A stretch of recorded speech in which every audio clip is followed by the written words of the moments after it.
Alam mo, hindi ko kilala to si Adam G. At saka hindi na ako nag-research pa about him.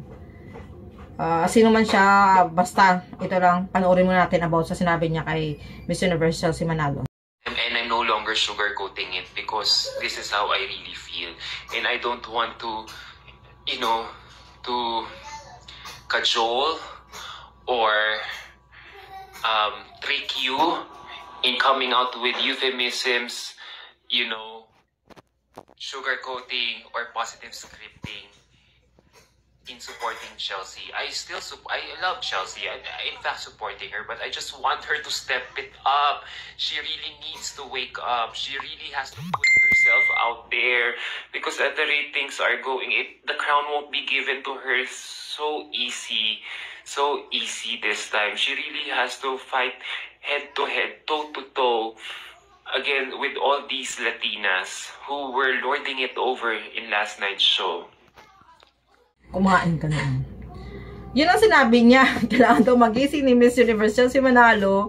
Tama na daw yung positive effect na parang scripted lang yun. Paano mo sinasabi mas scripted yung pagiging positive effect ni Miss Universe Chelsea Manalo?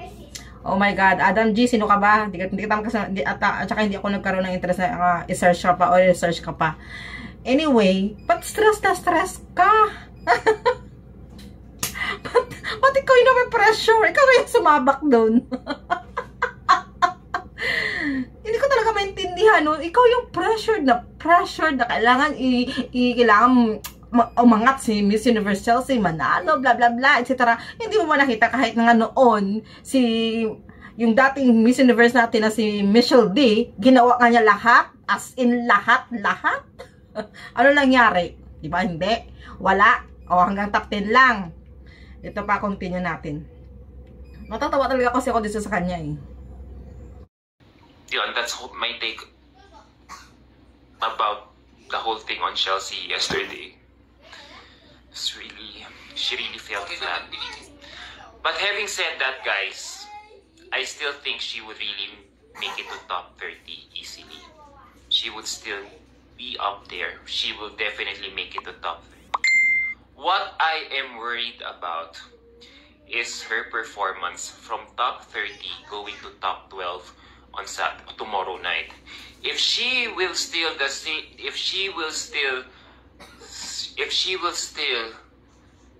execute the same performance, her swimsuit walk like that tomorrow night going to top 12,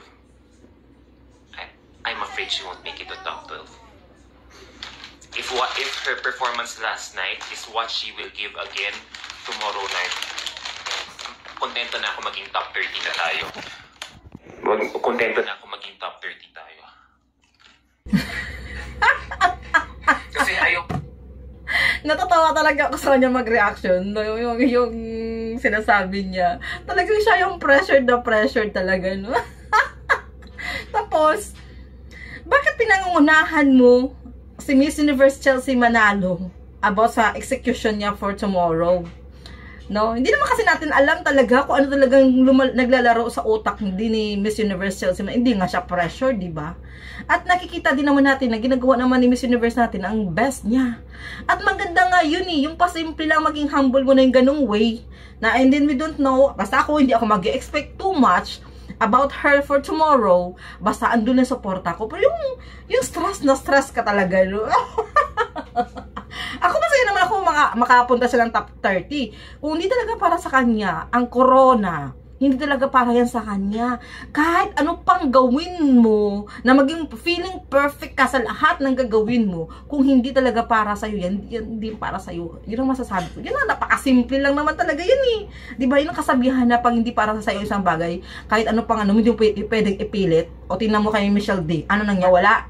Lahat naman ginawa na yun ni Michelle D. As in, 1% na yun ang best na ginawa niya. Pero nangyari, di ba? Wala din. So, just be happy, support. Alam kong nakaka-intense, alam kong medyo na-excite tayo, nakaka-tense tayo, something nakaka-tense din siya, ang sitwasyon na yun. Pero, let it be. Kumpara talaga sa kay Miss Universe Chelsea Manalo, ang corona na yan. Grabe, buong mundo din maging masaya para sa kanya.